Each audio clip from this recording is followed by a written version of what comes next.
Assalamualaikum warahmatullahi wabarakatuh. Kita berjumpa kembali di channel Errol Kembar.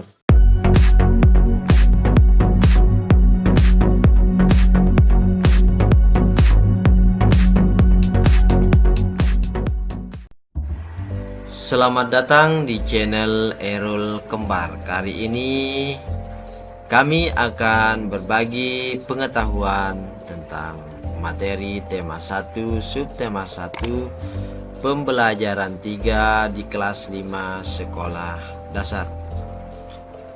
Besar harapan kami, mudah-mudahan apa yang kami sampaikan bermanfaat. Dan di akhir video jangan lupa di like, subscribe, komen channel Errol Kembar agar channel ini dapat berkembang dan bermanfaat. Sekarang mari kita simak penjelasan berikutnya.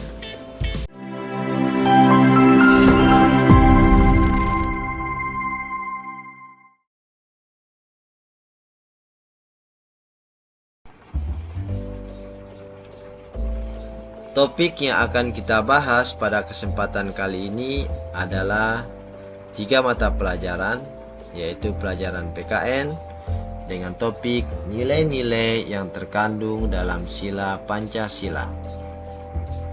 Lalu ilmu pengetahuan sosial dengan topik kondisi geografis Indonesia, dan bahasa Indonesia dengan topik menentukan gagasan pokok dan kalimat pendukung sebuah paragraf. Kita langsung saja ke topik nilai-nilai yang terkandung dalam sila Pancasila. Perhatikan gambar yang tersedia. Dalam gambar terlihat tata cara masyarakat Indonesia beribadah kepada Tuhannya. Ini menandakan bahwa sila ketuhanan yang Maha Esa mengandung arti nilai ketuhanan. Kita sebagai bangsa Indonesia harus beriman kepada Tuhan yang Maha Esa sesuai agama dan keyakinan yang dianut.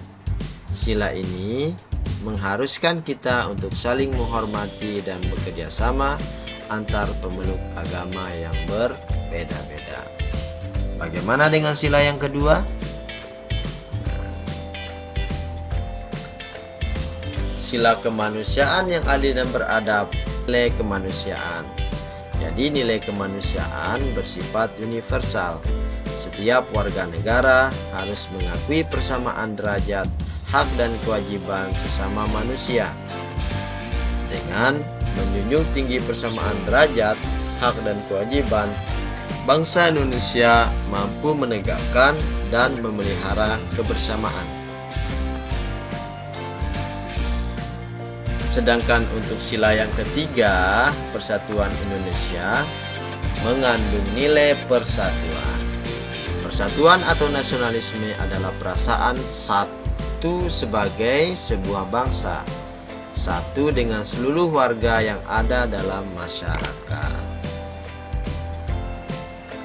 Nilai dari sila yang keempat, kerakyatan yang dipimpin oleh hikmat kebijaksanaan dalam permusyawaratan perwakilan mengandung nilai kerakyatan. Artinya masyarakat Indonesia harus selalu mengutamakan musyawarah dalam menyelesaikan suatu persoalan.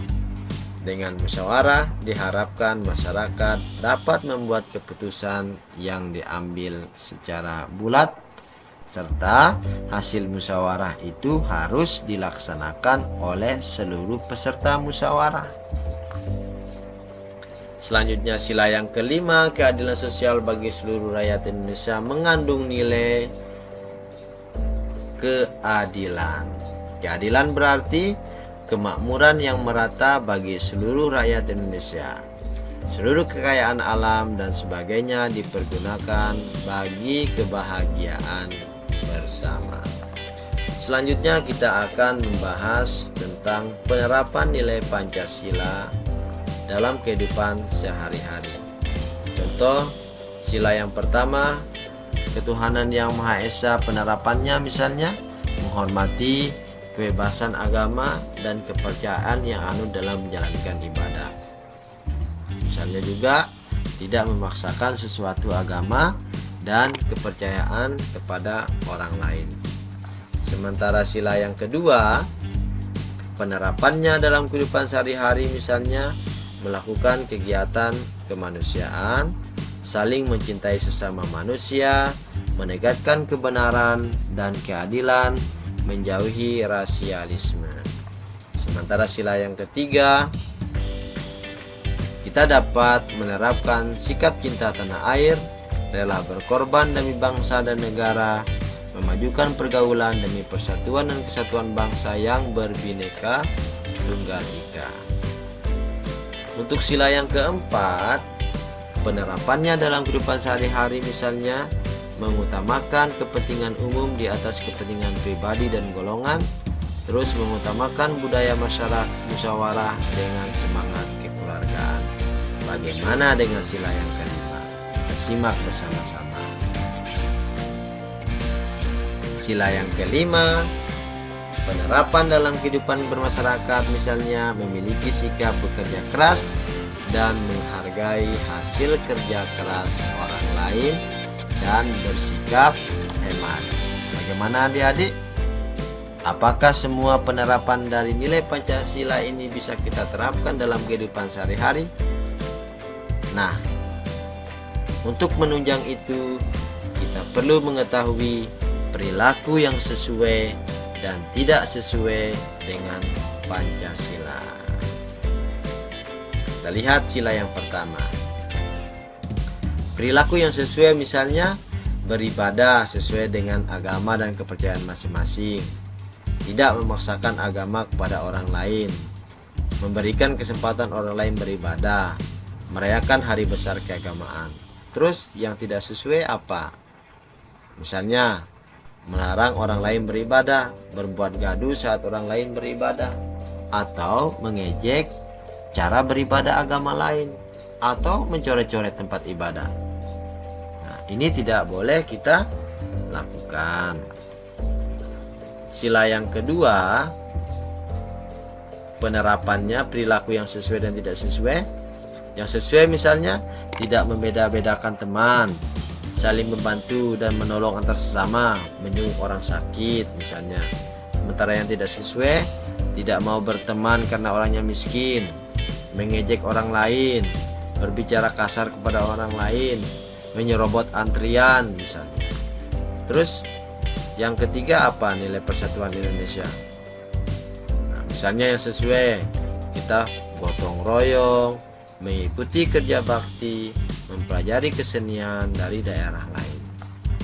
Sementara yang tidak sesuai, contohnya tidak mau berteman karena berbeda suku, tidak mau melaksanakan kegiatan kerja bakti, atau senang menggunakan produk luar negeri daripada produk dalam negeri. Nah, siapa yang sering seperti perilaku tidak sesuai dengan persatuan Indonesia? Ayo ditebak.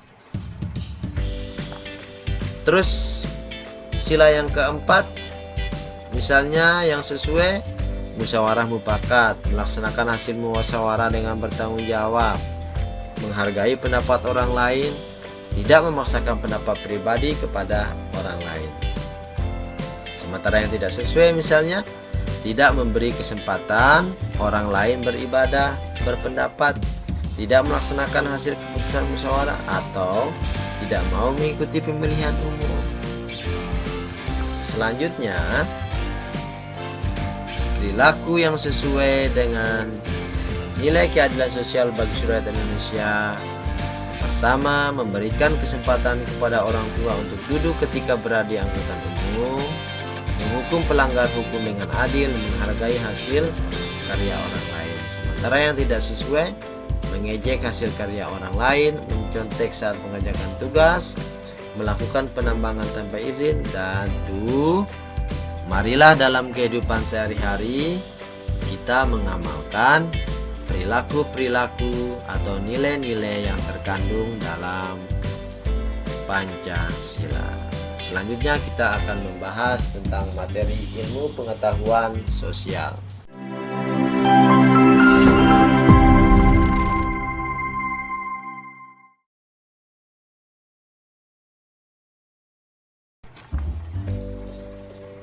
Kondisi geografis Indonesia.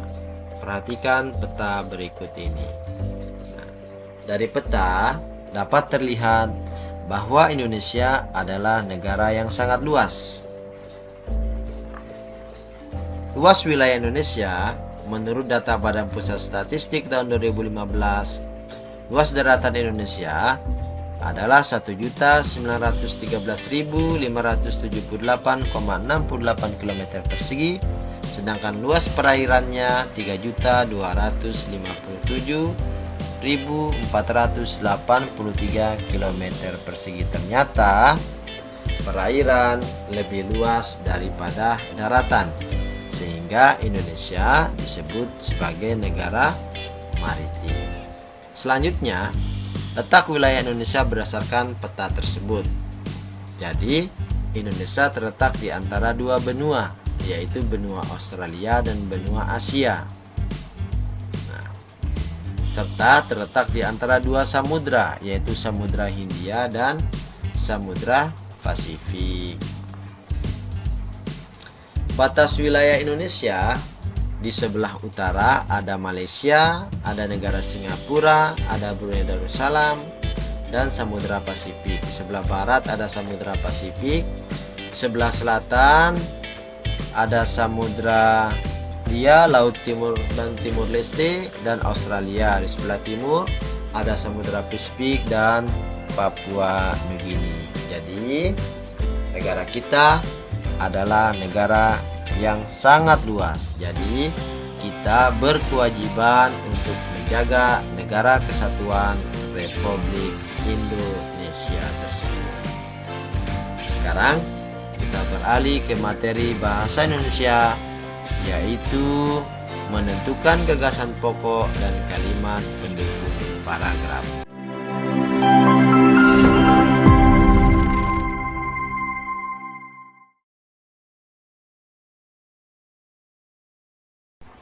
Perhatikan paragraf berikut ini. Kira-kira apa gagasan pokok, kalimat utama, serta kalimat pendukung dari paragraf tersebut? Coba kalian sebutkan. Ya, kalimat pokok terletak di awal paragraf, yaitu lingkungan tempat tinggalku sangat nyaman. Sementara gagasan pokoknya adalah lingkungan tempat tinggal yang nyaman. Kalimat pendukung yang pertama, aku sangat senang tinggal di sana. Yang kedua, aku memiliki banyak teman yang baik. Yang ketiga, para tetangga di sekitar rumahku juga sangat ramah. Sementara yang keempat, kalimat pendukungnya adalah kami saling menghormati dan hidup rukun dengan sesama. Bagaimana adik-adik penjelasan yang telah kami sampaikan? Mudah-mudahan apa yang telah kami berikan bermanfaat bagi kita semua. Sekali lagi, jangan lupa like, subscribe, dan komen channel Error Kembar agar channel ini dapat berkembang dan bermanfaat. Demikian yang dapat kami sampaikan. Assalamualaikum warahmatullahi wabarakatuh.